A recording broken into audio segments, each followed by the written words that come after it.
Good day. Today we are going to talk about our own country, our own administrative system, the Pakistani administrative system. We have looked at the administrative systems of UK, US, Japan, France and India, and now it is time to turn back home. We do know that Pakistan is a federal state.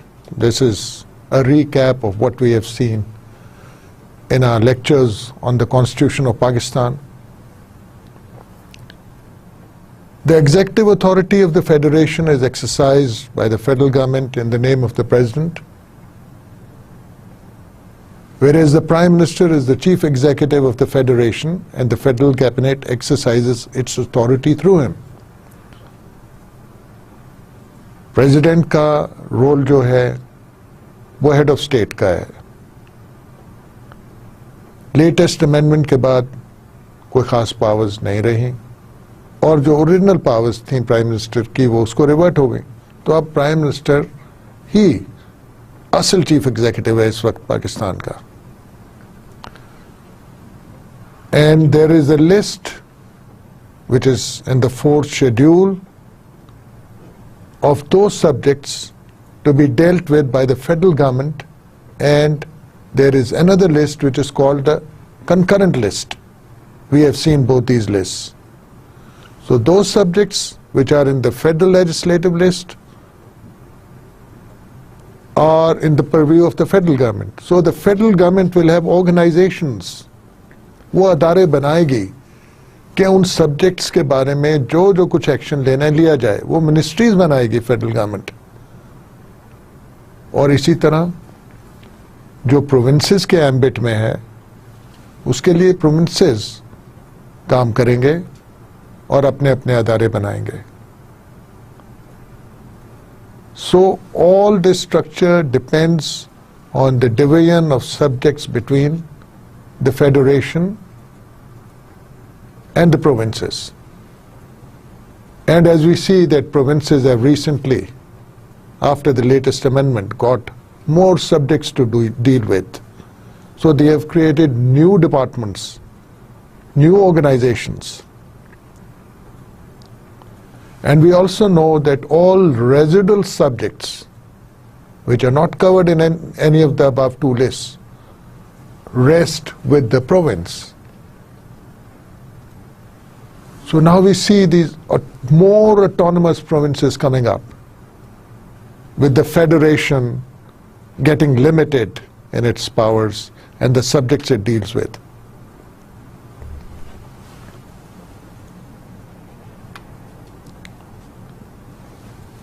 अब इन organisations को जिस bureaucracy ने man करना है, जिन civil servants ने काम चलाना है, वो क्या स्कीम ऑफ थिंग्स है हमारे यहाँ, क्या कॉन्सेप्ट है और वो एक्चुअल मैकेनिज्म क्या है जिनके थ्रू रिक्रूटमेंट होनी है, प्रमोशन होनी है, ट्रांसफर्स होनी है, ट्रेनिंग होनी है. The first step is to know what kind of people do we need. So we have this division of technical and non-technical posts. The services and posts under the government of Pakistan, whether subject to the control of the federal or provincial governments, can be classified into the following 3 categories according to the mode of selection and requirements of the job. यानी जब आप categorise करेंगे पाकिस्तान में services को तो वो depend करेगा कि सिलेक्शन का तरीका क्या कार है, क्राइटेरिया ये होगा, और दूसरा जो काम उन लोगों ने करना है जिनको आपने रिक्रूट किया है उसकी नोयत क्या है. What are the requirements of the job? So the 3 categories are, number 1, the generalist services. Number 2, semi-technical specialized services, and then purely technical services. तो हमारे पास 3 कैटेगरीज अवेलेबल हो गई हैं. एक जनरलिस्ट की, आमतौर पे जितने भी ऑक्यूपेशनल ग्रुप्स हैं सिविल सर्विस के, वो जनरलिस्ट के ग्रुप में आते हैं, वो एज जनरलिस्ट क्लासिफाई और कैटेगराइज होते हैं. So there are some posts to which recruitment is made on the basis of advanced academic attainment in a university without formal education or training in a professional institution. जो generalist हैं उनके लिए आपने कोई advanced किस्म की training professional नहीं रखी हुई requirement. They should have just attained a high level of academic and intellectual attainment. High achievers, उनको आप रिक्रूट करते हैं. Whereas candidates with higher qualifications in various subjects are selected on the basis of the qualifications for such semi-technical posts as economic advisors, scientific advisors, research officers, etc. तो generalist के लिए ये requirement नहीं है कि बहुत high कोई qualifications हो उनकी. But for the semi-technical posts, you do require higher qualifications. Because as you qualify more and more, you specialize.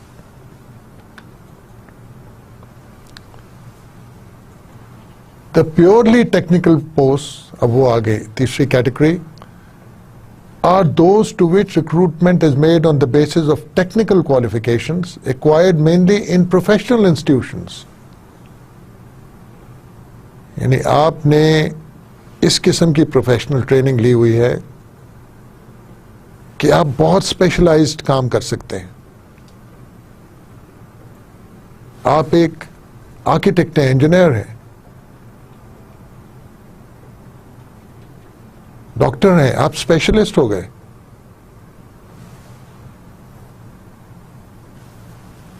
So then you have to, you come within the ambit of a technical post. The job requirements for each post is determined and persons meeting the requirement are selected on merit for direct appointment without formal training. अब ये जो लोग technical post पर आ रहे हैं उन्हें training की इतनी ज़रूरत नहीं है, कोई फॉर्मल ट्रेनिंग की ज़रूरत नहीं है. वो अपने ही सब्जेक्ट से रिलेटेड काम कर रहे हैं, अपनी स्पेशलाइजेशन से रिलेटेड काम कर रहे हैं. लेकिन जो जनरलिस्ट आ रहा है सिविल सर्विसेज में, उसको तो ट्रेनिंग की ज़रूरत है डेफिनेटली. हो सकता है वो लिबरल आर्ट्स का बंदा हो सकता है उसकी भी टेक्निकल बैकग्राउंड हो कुछ, या प्रोफेशनल हो, स्पेशलाइज्ड हो. Because there is no bar, you just have to have a basic degree. The appointments to the technical posts may also be considered to belong to the job-oriented system. The emphasis on technical posts is on the job, on the specialization, on the specialized nature of the job. Now, what is the organizational framework for personnel administration in Pakistan?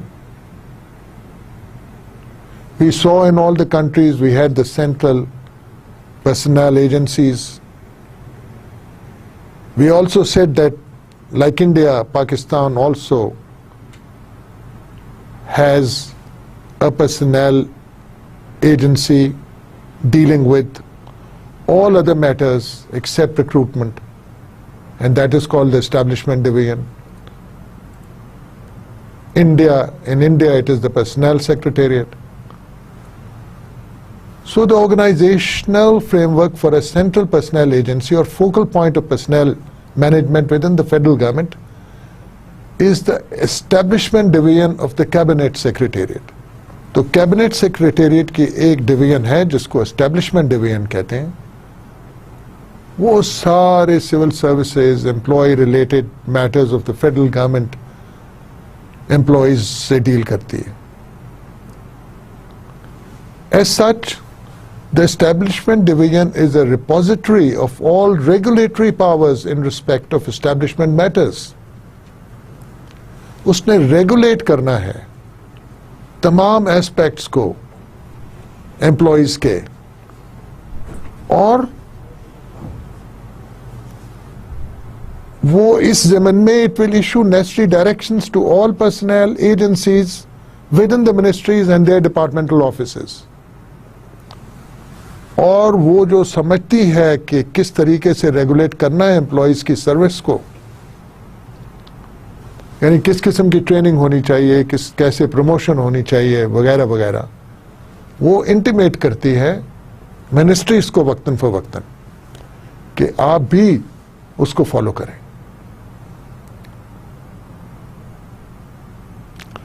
और the establishment division as part of the cabinet secretariat is usually under the direct charge of the Prime Minister, although at times the Minister has also charge of the division.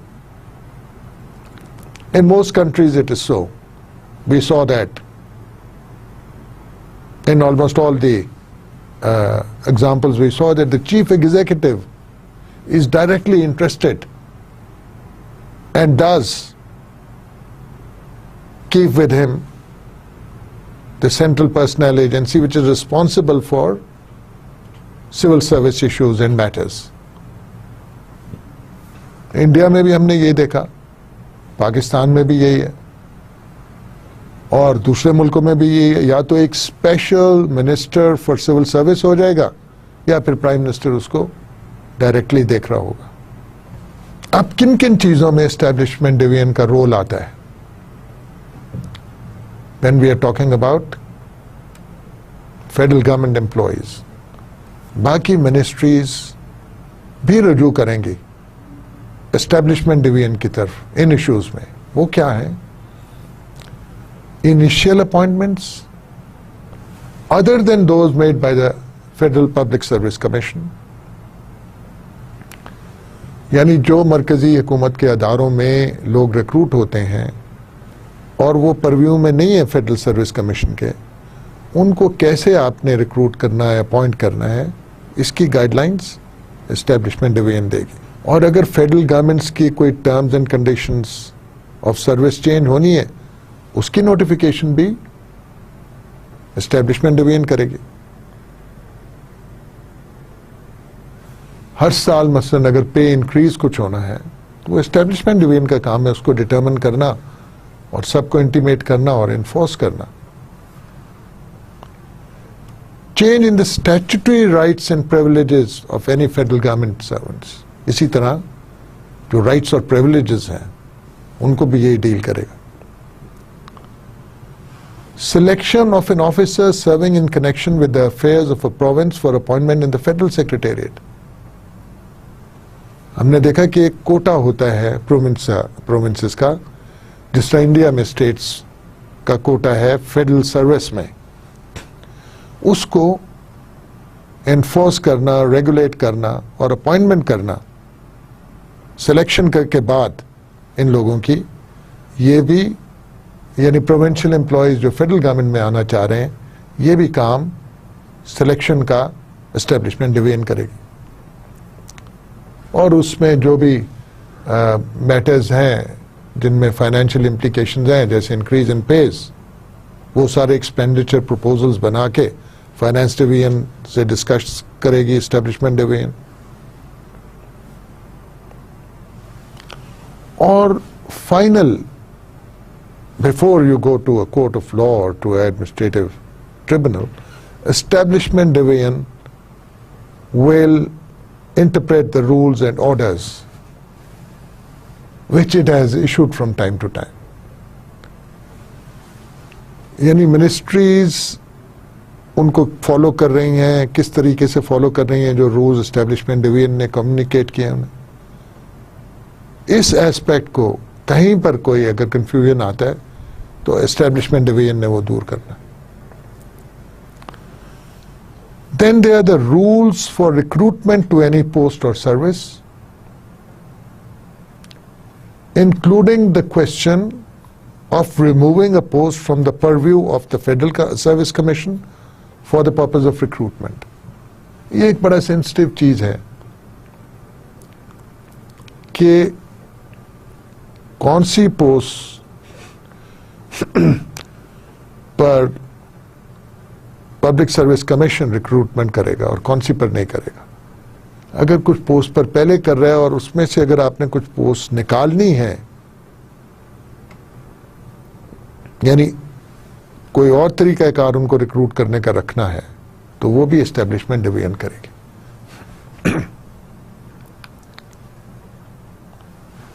अब इसका where is it all coming from the constitution of Pakistan.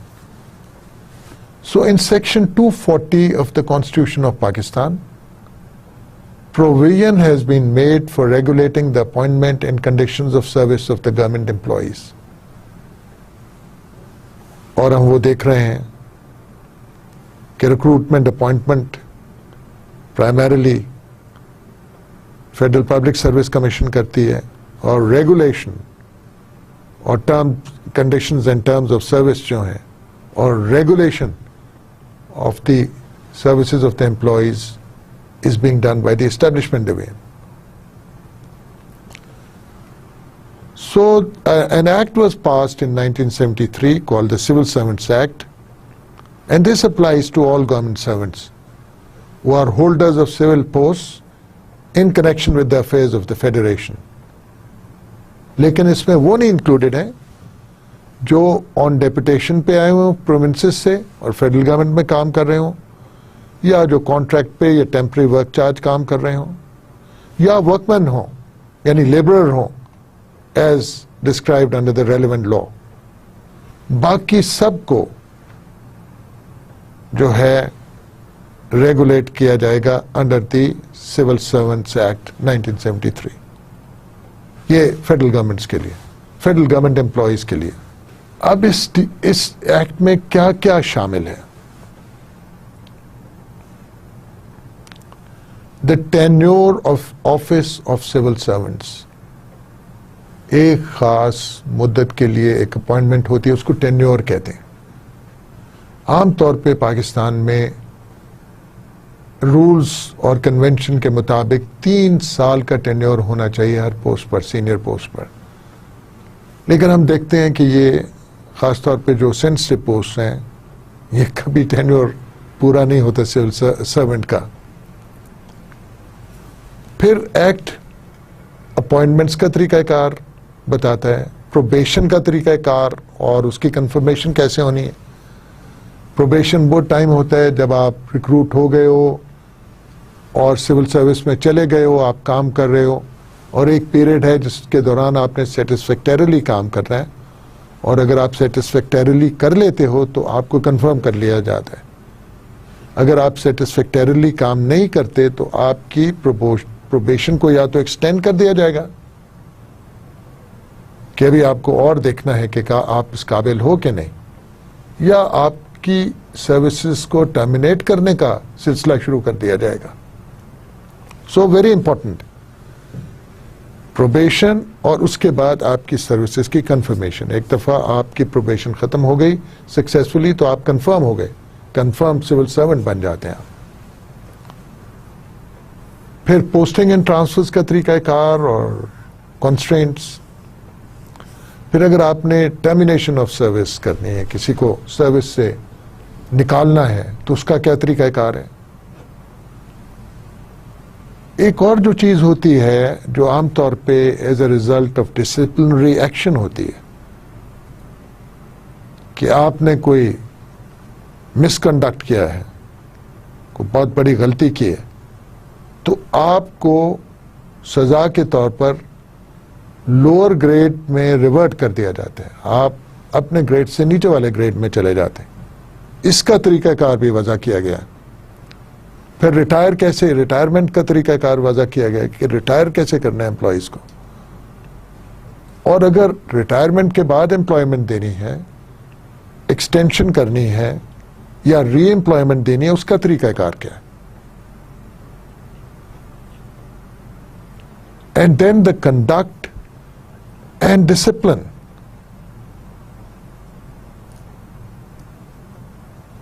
Conduct and discipline,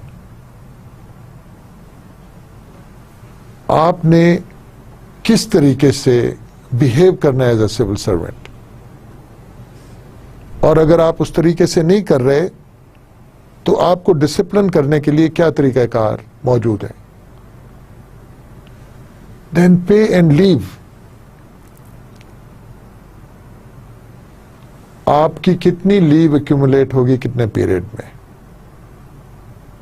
आपकी पे क्या है और आपको किस किस्म की लीव जो है वो पेड फॉर होगी और किस किस्म की लीव आपकी अर्न नहीं होगी और आपकी पे के बगैर होगी, things like that.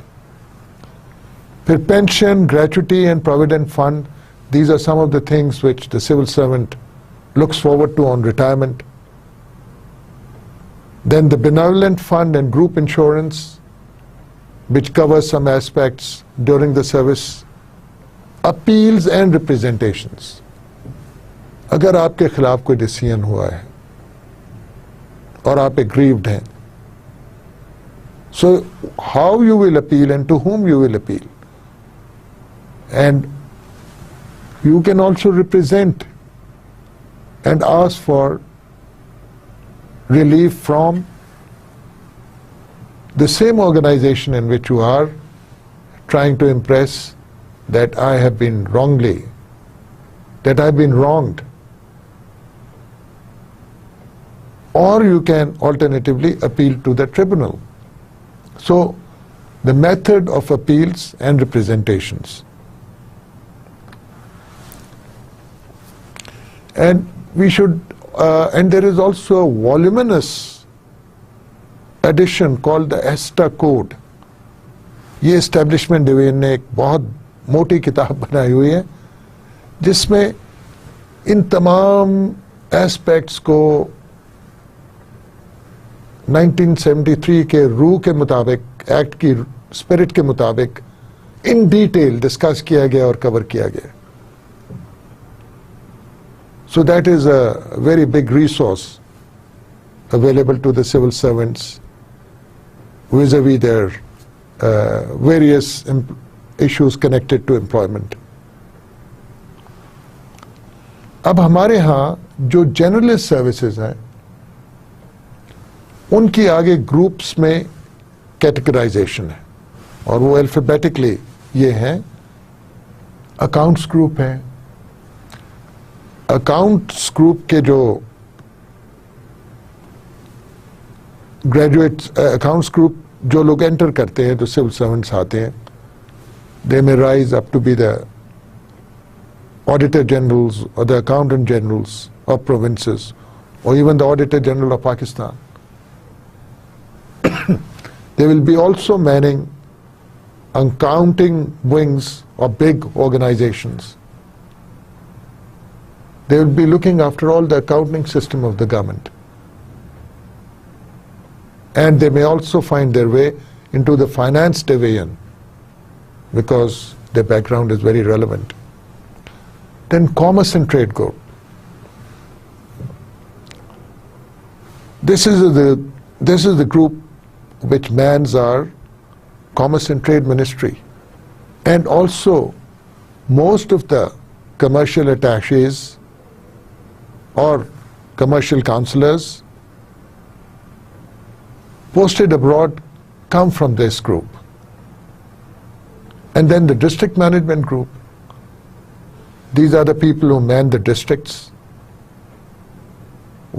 They used to be assistant commissioners and deputy commissioners. Now it is in some cases it is the DCO, the district coordination officer, heading a district, and on top of that the commissioner. And district management group officers, what is now called the Pakistan Administrative Service, also find their way to senior posts in various ministries. They are supposed to be an elite group. Then the economists and planners group. We have a big planning division. The planning commission is huge. So it's supposed to benefit from all the economic related background of these civil servants who go into this group. Then the Foreign Affairs group. We saw in India the best minds went to the Foreign Affairs. They go out as diplomats or they work at desks in the Foreign Office. They go out as ambassadors or deputy heads of missions and first secretaries or, and equivalent posts in the Secretariat. Customs and Excise Group. Now we have some more innovations in this. You have the sales tax. Customs is not that important these days. Excise, of course, is both very much there, both at the federal and the provincial level. Then the income tax group. Everyone is aware of income tax. Officers and what they are supposed to do or not supposed to do. The information group, the people who man your information agencies. They are the persons who are in the information ministry and collect and have a special relationship with all the media, print and electronic media, and are supposed to portray the viewpoint of government at all times. They also get posted abroad as information attaches or in important cities all over the world.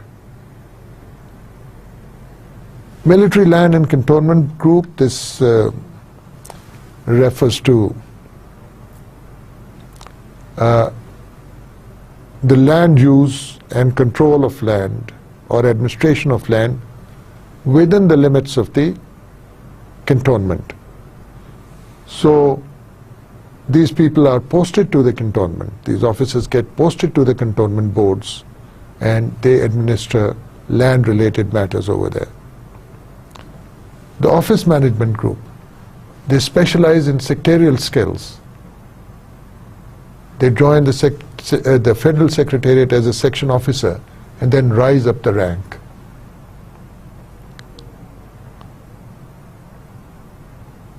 The police group,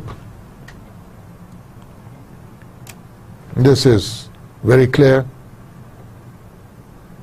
They man the districts, they become IGs of police, or they can get posted to organizations like the FIA or the Interior Division itself. The postal group now, perhaps not so important after the advent of IT and email and other applications. These apps have reduced the value and importance of the postal services of the country. However, the group is still there and the postal services are still there. And the Secretariat group, that is at a senior level, when the people who are manning the Secretariat go to 20 and above, they can join, they become members of what is known as the Secretariat group. And this could include members from all the services who opt for the Secretariat group at that level. So there were administrative reforms in 1973. 1973 में बड़ी large scale administrative reforms हुई और उसमें क्या क्या हुआ? तमाम जो सर्विसेज थी उनको यूनिफाई कर दिया गया और 3 ग्रेड्स क्रिएट कर दिए गए. उसमें एक ऑल पाकिस्तान यूनिफाइड ग्रेड्स थे, APUG जिसको कहते हैं,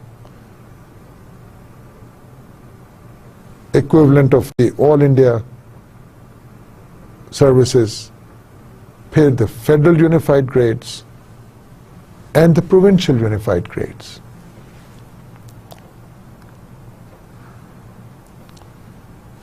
All Pakistan services existing before the administrative reforms have been unified, और APUG या ऑल पाकिस्तान यूनिफाइड ग्रेड्स में डिस्ट्रिक्ट मैनेजमेंट ग्रुप शामिल होता है, पुलिस ग्रुप शामिल होता है और सेक्रेटेरिएट ग्रुप शामिल होता है।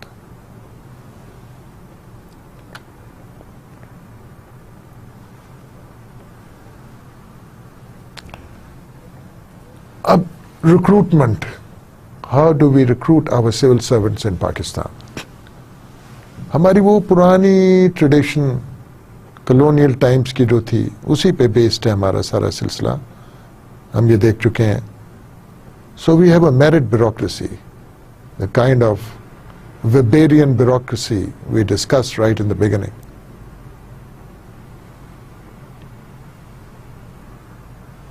It is interesting to note that while the British introduced a system of open competition for appointment to the civil service of India in 1853, it was not until 1870 that the system of open competition was extended to other segments of the administration. यानी colonial background ये है कि civil service का exam तो start हो गया India में 1853 में, but it took almost another 15 years or more to cover all other employee types or all organs of the administration and their employees.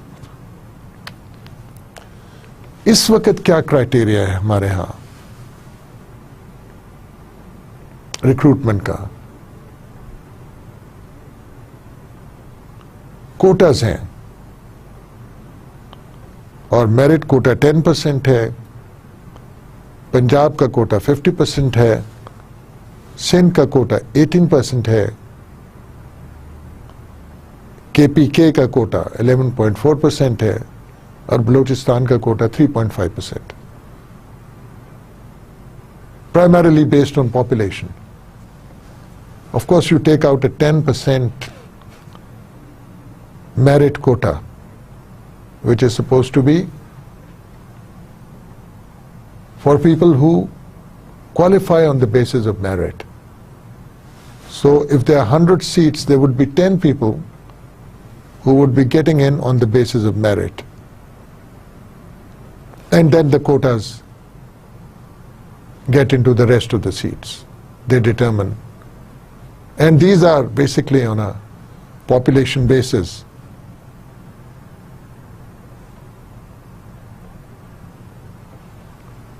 A candidate for appointment must be in good mental and bodily health and free from any physical defect likely to interfere with his duties.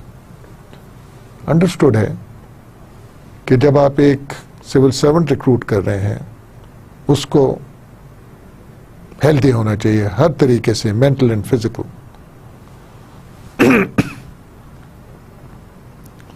अच्छा, अब appointing authorities कौन है? अगर कोई grade 20 में आ रहा है या अबव, प्रेसिडेंट और the prime minister, up to 19 establishment secretary, 3 to 16 secretary ministry का ही कर लेगा। और for grade 1 and 2 deputy secretary और हेड ऑफ डिपार्टमेंट और head of the office, grade 1 and 2 lower level employees, you know, इसमें peons और दफ्तरीज, स्वीपर्स, ये लोग आ जाते। और grade 20 and above, the secretaries and the joint secretaries and the additional secretaries.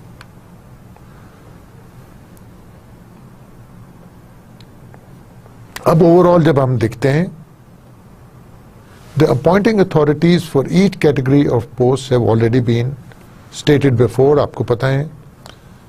Now these are posts which are not, जो आप ministerial level पे अगर रिक्रूट कर रहे हैं तो कुछ पोस्ट परव्यू में है पब्लिक सर्विस कमीशन की और कुछ नहीं है। तो ये हमें वहां पे एक डिस्टिंक्शन करना पड़ेगा। बहरहाल जो भी अप्रूवल लेट से अगर प्रमोशन हो रही है तो वो एक खास प्रोसेस फॉलो हो रहा है, उसके बाद उस प्रमोशन के बाद अपॉइंटमेंट हो रही है इन द न्यू ग्रेड, तो वो प्रेसिडेंट के पास जा रही है अगर ग्रेड 20 एंड अबव है, और इस सारे प्रोसेस को एस्टेब्लिशमेंट डिवीजन मैनेज कर रही है। लेकिन जो पोस्ट परव्यू में है सिविल सर्विस के कमीशन के, जैसे कि वो occupational groups we talked about,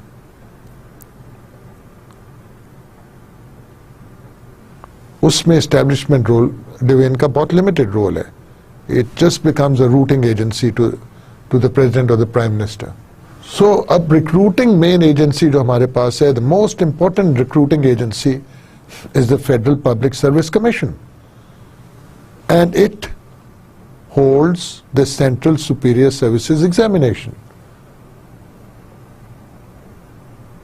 और वो जो हमने ग्रुप्स की बात की थी, 13 ग्रुप्स की, उनकी रिक्रूटमेंट के लिए it is the federal public service commission which is responsible, and it holds a combined competitive exam. This is generally held annually, and the minimum qualifications, academic qualification, is a bachelor's degree in the second division. You don't even have to have A grades. So very competitive. If someone for some reason when they were taking their exam did not do very well and got a second division, they can show their mettle now. तो ये bill काफी broad और open competitive examination है, जिसमें second class degree holder कोई भी जिसने bachelors किया हुआ है, but of course from a recognised university, वो आ सकते हैं, वो हिस्सा ले सकते हैं इस competitive एग्जाम में। और एक और जो यहां पे लिखा हुआ है कि अगर आप बैचलर्स में तो चलें, थर्ड भी आगे आपकी डिवीजन, लेकिन आगे आपने इंप्रूव कर ली मास्टर्स में, फिर भी आप एलिजिबल हैं। और हमारे यहां भी जो एज है इंडिया की तरह वो 21 to 30 है, basically 21 to 28 for everyone, but in some cases there is a relaxation, like if you have been working before in a government department, then you might get relaxation up to 30 years or so. Now we come to the training aspect. We saw the recruitment being made on open competitive basis, then lists being prepared according to merit, and those lists being submitted to the establishment division for further processing.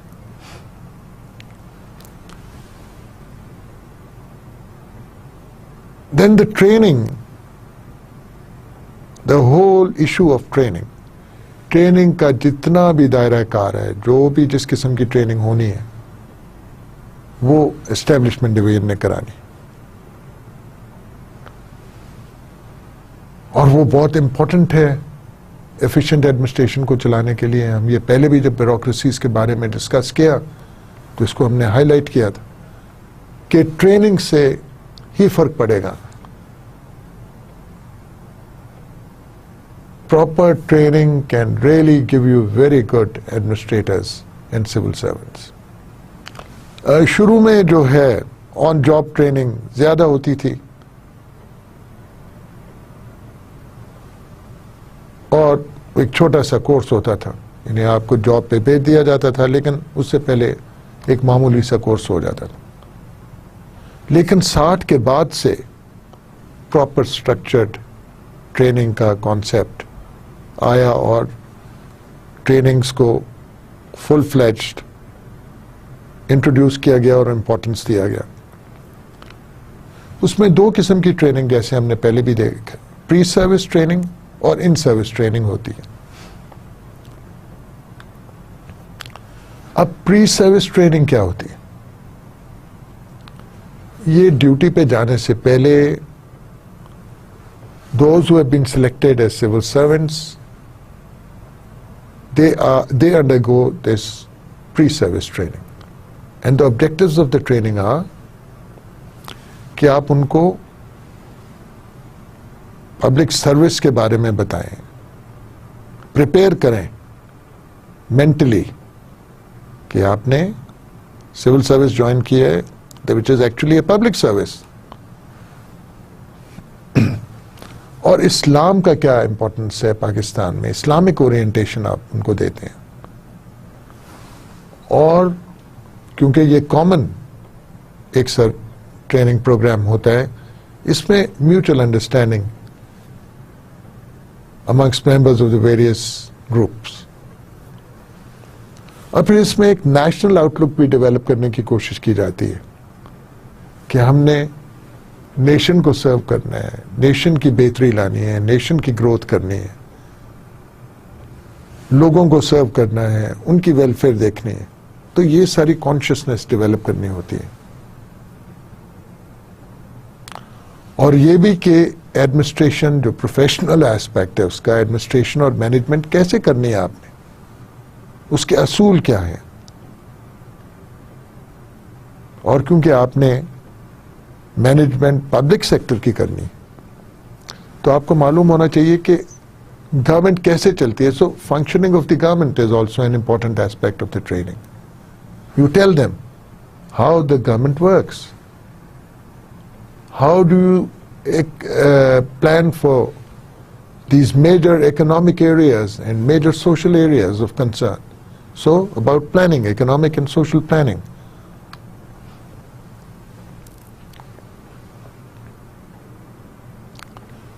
Now there are a number of trainings which a civil servant has to undergo once they have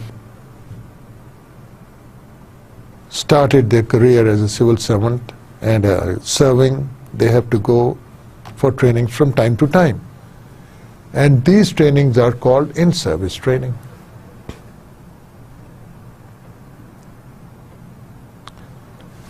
The major training institutes are the National Institute of Public Administration at Karachi, Lahore, Quetta, and also Peshawar. So we have this number of training institutes in every province which are going to train these probationers, train the civil servants. And these are mid-level trainings. Generally, you need to do this course at the National Institute of Public Administration for promotion from grade 19 to 20.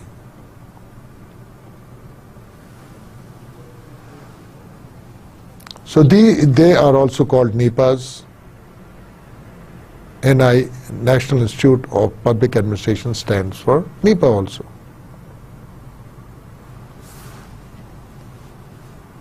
Generally, grade 18, 19 officers go to these institutions. Once they get promoted to 20 and onwards, the training is at the Administrative Staff College, which is now a university.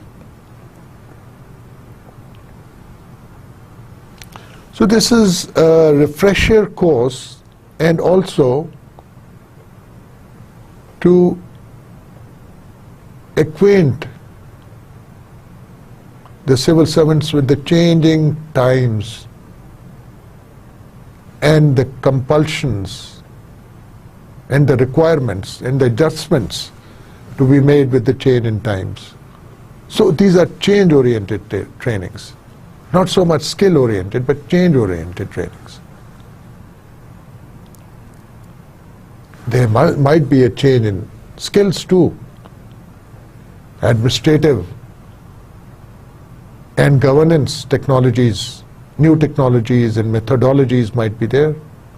But primarily, that again is a part of change. So all these changes have to be catered to through in-service trainings.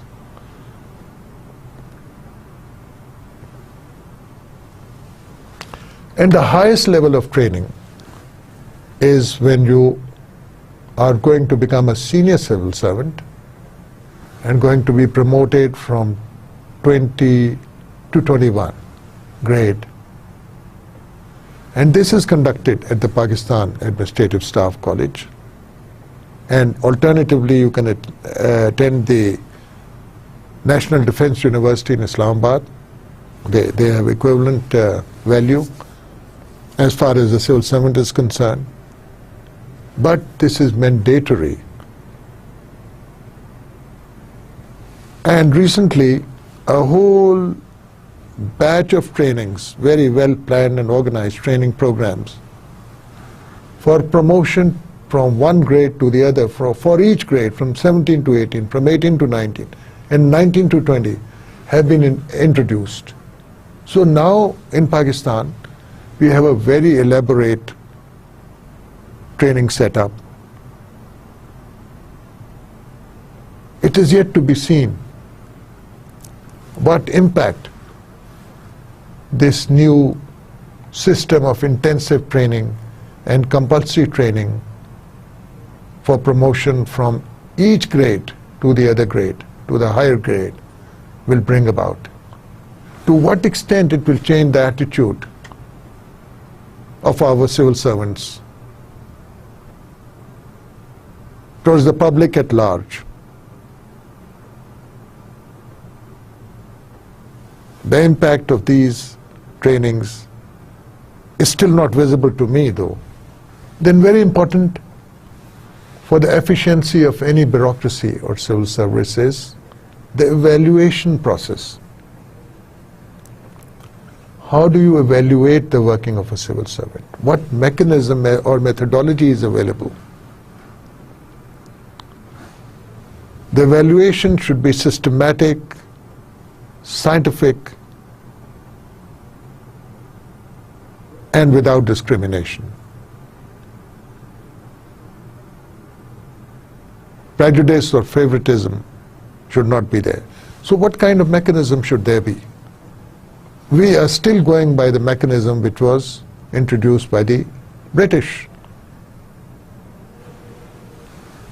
In Pakistan, the system of performance evaluation of a civil servant is judged once a year and recorded on a performer called Annual Confidential Report. We have all heard of this ACR business. Your superior, your supervisor will record his evaluation of your work and personality according to a performer with different aspects recorded in it. And the objectives are to get an authentic record of the performance of a civil servant.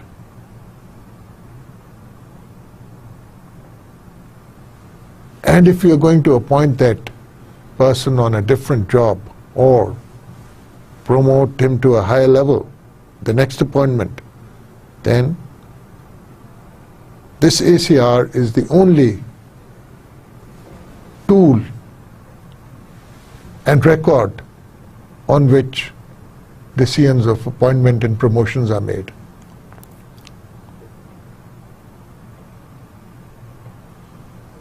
So when the promoting committee or the gets together to consider cases of civil servants, they look at this ACR. How, in the view of the superiors, has the civil servant performed throughout the year?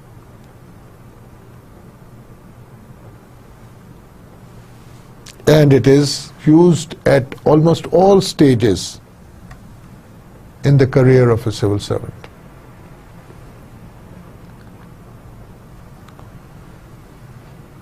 Now, in the Civil Servants Act, the principle of promotions are laid down, and they are: a civil servant possessing such minimum qualification as may be prescribed shall be eligible for promotion to a post for the time being reserved under the rules for departmental promotion in higher grades, or to a post referred to in subsection 1 may either be a selection post to which promotions shall be made as may be prescribed, In the case of a selection post, on the basis of selection on merit. In the case of a non-selection post, on the basis of seniority. So both seniority and merit. For the non-selection posts, there is a category. You are going to categorize posts into two categories: the selection post and the non-selection post. On the non-selection post, you just move up the ladder on the basis of your seniority.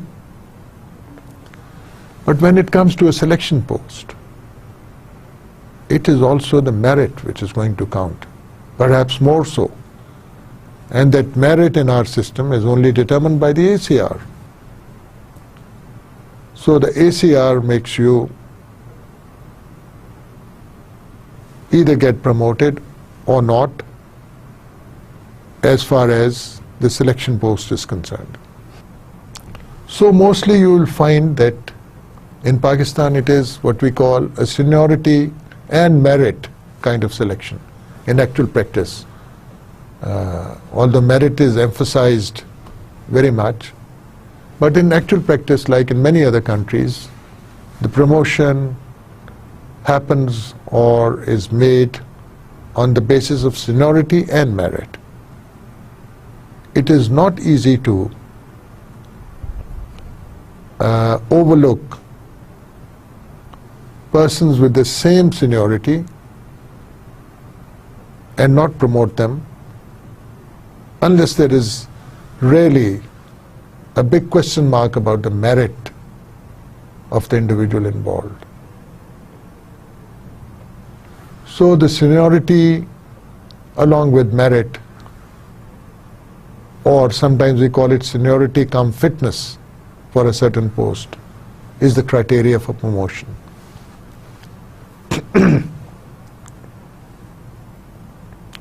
So there is a departmental promotion committee, which means that in the ministry or in the department, you have a committee headed by the head of that department who will decide on promotions up to 18 grade. And for higher promotions, you have to go to the Central Selection Board. Now the Central Selection Board meets quite often and it considers promotion cases of all officers, those belonging to the occupational groups, various occupational groups or services, those belonging to the semi-technical cadre, or those belonging to the technical services. So all these personnel are promoted by the Central Selection Committee. And that the composition of the Central Selection Committee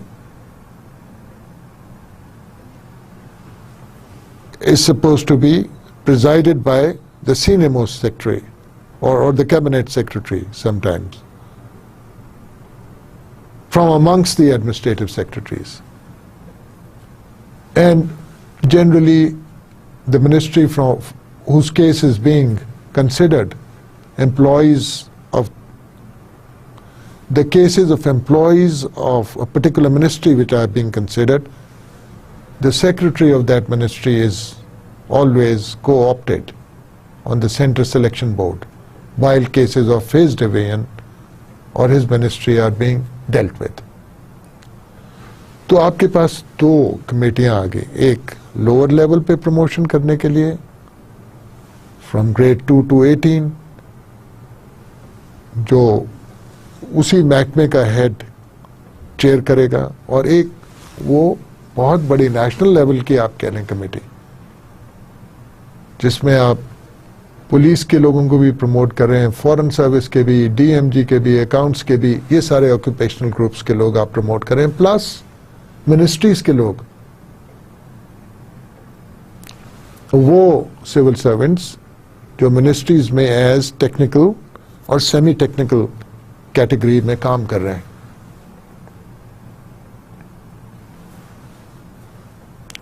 So this Central Selection Board is provided with details of the ACRs and other evaluations, if need be, by the establishment division. And establishment division may have got all that information from the various ministries. But the activity of the Central Selection Board is within the establishment division. So the establishment division, in a way, is the secretariat of the Central Selection Committee. अब बहुत important aspect जिसको हम आगे जाके भी देखेंगे, discipline and conduct, responsibility, accountability, कौन क्या कर रहा है, क्या करना था और क्या कर रहा है, कौन किस किस्म की एक्टिविटीज में इंडल्ज हो रहा है, कौन करप्ट है,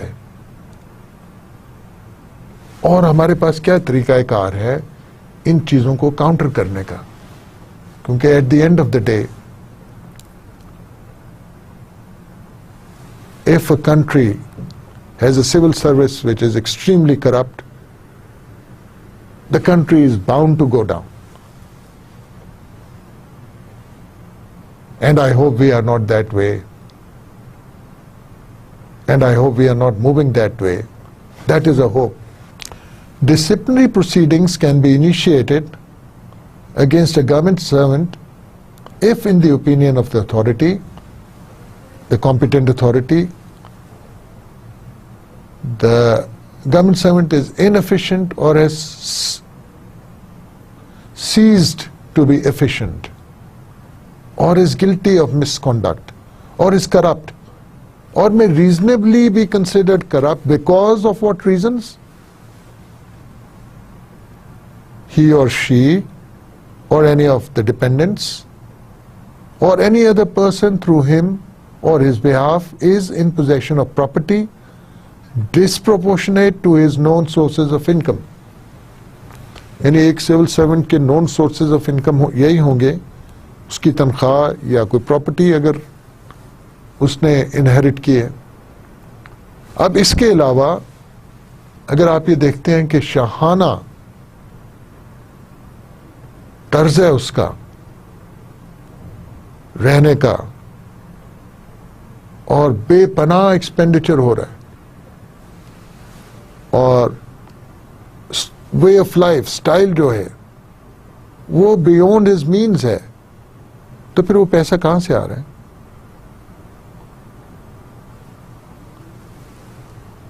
या जो प्रॉपर्टी उसके नाम में है ड्यूरिंग द जो उसके नाम हुई है during his tenure in the service, या उसके किसी करीबी के नाम हुई है, वो कहां से आई? या उसकी एक रेपुटेशन बन गई कि यार ये तो करप्ट बंदा है. So these three things are taking into consideration जब हम किसी को करप्ट कंसिडर करते हैं और उस पर कोई इंक्वायरी करवाना चाहते हैं या इन्वेस्टिगेशन करवाना चाहते हैं. और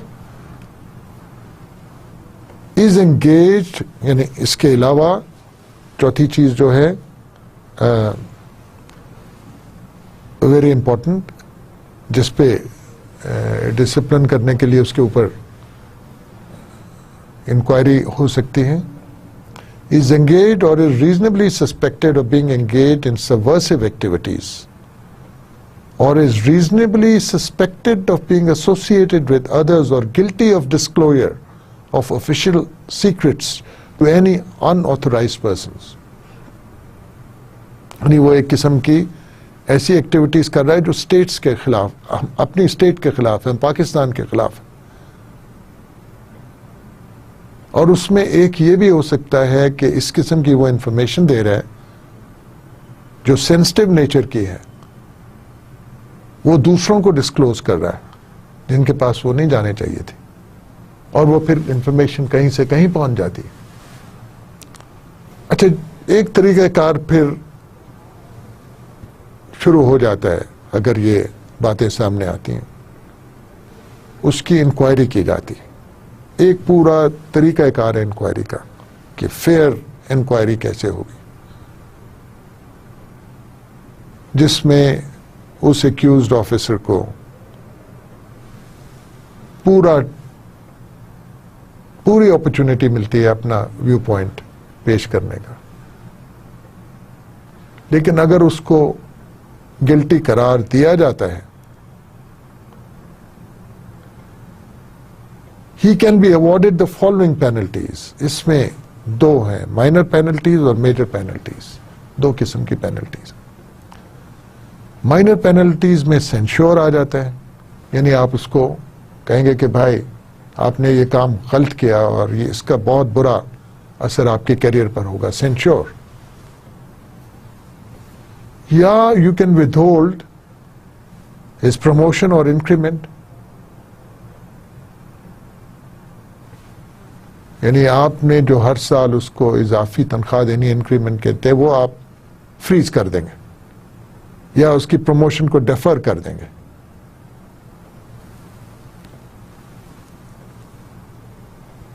और उसकी प्रमोशन की स्टॉपेज की वजह से, प्रमोशन ना होने की वजह से जब वो फ्रीज हो रहा है तो वो एक एफिशिएंसी बार उसको लग गई है कि इस टाइम स्केल के बाद ही इसको अब दोबारा कंसिडर किया जाएगा for promotion.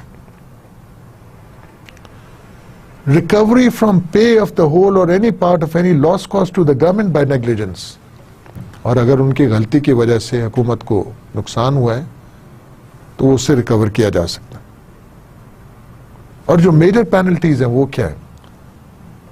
Reduction to a lower post और टाइम स्केल और to a lower state in time scale, यानी अगर जॉइंट सेक्रेटरी है तो आप उसको डिप्टी सेक्रेटरी ले बना दें, रिवर्ट कर दें लोअर ग्रेड में, एक ही सजा हो सकती है। इससे बड़ी सजा कंपल्सरी रिटायरमेंट, उसे कहो भाई घर जाओ, go home.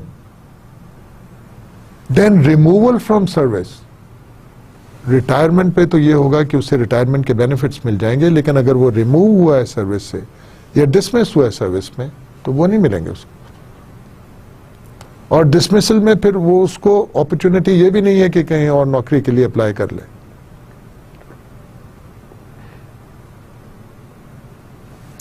So you have all these major penalties over there, just kicking out the person being the ultimate without any benefits. Because if you are removed or dismissed from service, you don't get the benefits. लेकिन वो appeal का भी एक तरीकाकार है कि कोई unfair काम ना हो, सिविल सर्वेंट एक्ट में ही है वो। Where a right to prefer an appeal or apply for review in respect of any order relating to the terms and conditions of his service is provided to a civil servant under any rules and application shall, except as may be otherwise prescribed, be made within 30 days of the date of such order. उसने 30 दिन के अंदर appeal करनी। Where no provision for appeal or review exists under the rules in respect of any order, a civil servant aggrieved by any such order may, within 30 days of the communication to him of such order, make a representation against it to the authority next above the authority which made the order. यानी पहले case में तो एक provision है कि आप appeal कर सकते हो, वो ब्लैक एंड व्हाइट में लिखा हुआ है आपके रूल्स, और अगर वो नहीं है, आप फिर भी एग्रीव्ड फील कर रहे हैं, आप क्या करोगे? आपसे ज्यादती हो रही है, तो आपने विदिन 30 डेज जो नेक्स्ट हायर ऑफिसर है, आपके ऑफिसर से ऊपर है, उसको आप अपील कर सकते हैं विदिन द नेक्स्ट 30 डेज। सो ये तरीकाकार एक बनाया गया है अपील्स का। इसके अलावा वो ट्रिब्यूनल्स भी हैं, ये तो within the bureaucracy, within the organisation एक सिलसिला है रिलीफ का, but you have the service tribunals, the federal service tribunals and the provincial service tribunals, ये quasi judicial अदारे हैं। इनमें people from the civil service and from the judiciary can be members, and there are rules and regulations, laid out to be followed by them in considering the appeals made to them against any of the actions taken against a civil servant. So apart from the in-house or within the bureaucracy or within the government mechanism of provision of relief, these service tribunals are available for redressal of grievances of the civil servants. So next time we'll continue from here and look at other aspects, very important aspects of our civil service. Thank you very much.